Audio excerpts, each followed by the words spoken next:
Hello everyone, আসসালামু আলাইকুম। সবাই কেমন আছেন? আশা করি সবাই ভালো আছেন। তো আমি এখন ছোটো মাছ রান্না করব। এই যে ছোটো মাছ, এই মাছগুলো রান্না করব। কেটে ধুয়ে নিয়েছি। আর ছোটো মাছ কাটা অনেক কষ্ট, অনেক সময়ের ব্যাপার, কিন্তু রান্না করার পর অনেক ভালো লাগে। তো আমি প্রথমে এই যে এখানে ধনিয়া পাতা, কাঁচামরিচ, পেঁয়াজ কেটে নিয়েছি। ছোটো মাছ রান্না করতে তেমন কোনো মশলা লাগে না, কমন মশলাগুলাই দরকার, নর্মাল মশলাগুলা। তো আমি এখানে একটু তেল আছে অলরেডি, আর আমি এখানে পেঁয়াজ দিয়ে দিতেছি, কাঁচামরিচও দিয়ে দেব। আর শুধু ধনিয়া পাতাটা আমি দেব শেষে, রান্না হওয়ার শেষে দেব। তো এখানে আমি আগে আগে পেঁয়াজ মশলাগুলো মাখিয়ে নেব, তারপরে এগুলোতে মাছ দেব।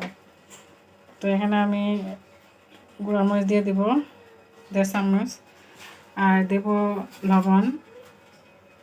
লবণটা পরিমাণ মতো। আর এই যে তেল,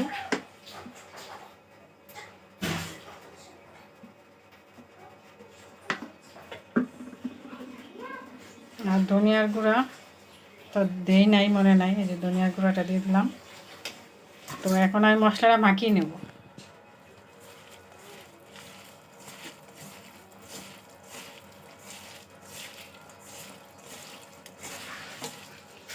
এভাবে ছোটো মাছ কে কে রান্না করেন অবশ্যই কমেন্ট করবেন। আমার এভাবে মাখিয়ে রান্না করলে মাছটা আসলে অনেক মজা হয়। আর ছোটো মাছ আমার অনেক পছন্দের, অনেক কষ্ট হলেও আমি বানাই। আমার প্রায় 1.5 ঘন্টা সময় লাগছে মাছগুলো বাছতে। আরও অল্প মাছ ছিল, আমি ফ্রিজে রাখছি, সবগুলো রান্না করি নাই। তো আসলে যেমন বাছতে বা পরিষ্কার করতে কষ্ট, তেমন খেতেও অনেক মজা। আর আমার ছোটো মাছ ভালো লাগে। আমার বড় মাছ থেকে ছোটো মাছই আমার অনেক পছন্দ।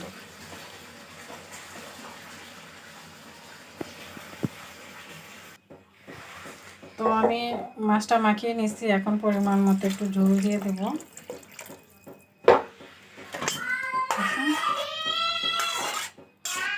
তো এতটুকু পানি দিয়ে আমি ঝাল দেব। তো আমি এখন চুলায় বসিয়ে দেব।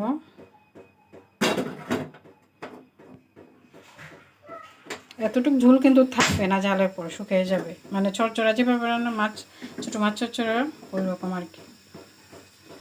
আমি ঝোল রাখবো না। তো দেখেন কেমন হচ্ছে, কালারটা আসলে অনেক সুন্দর আসছে। আপনারা কেমন দেখতে পারতেছেন? অবশ্যই ভালো লাগলে লাইক কমেন্ট করবেন এবং শেয়ার করবেন, আমার পাশে থাকবেন। তো দেখতে থাকেন আমার ছোটো মাছটা আমি শেষ পর্যন্ত কীরকম হয় রান্নাটা।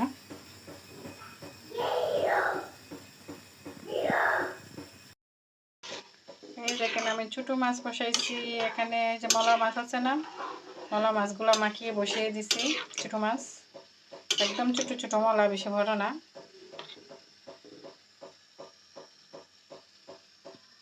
দেখেন কালারটা অনেক সুন্দর আসছে কিন্তু।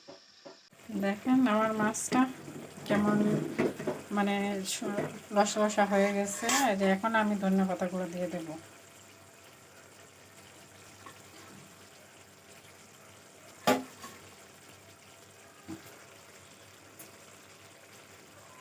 কেমন হয়েছে?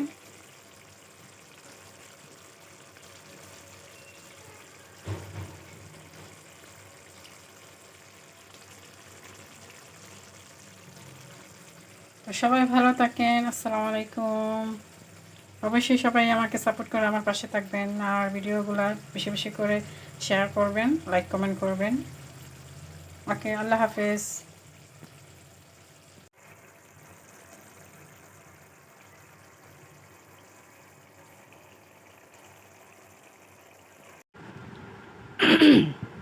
এই যে আমি এখন পাতে ভাত বাড়ছি, আর এই যে তরকারিটা নিয়েছি, দেখেন তরকারিটা একদম শুকনো শুকনো করে ফেলছি। তো এখন আমি ভাত খাবো। আমার অনেক পছন্দের গরম গরম ভাতের সাথে ছোটো মাছের চচ্চড়ি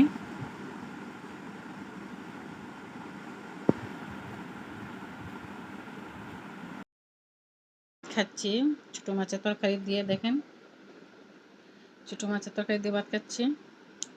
এই যে কাঁচামরিচ ঝাল ঝাল করে রান্না করছি। বিসমিল্লাহ।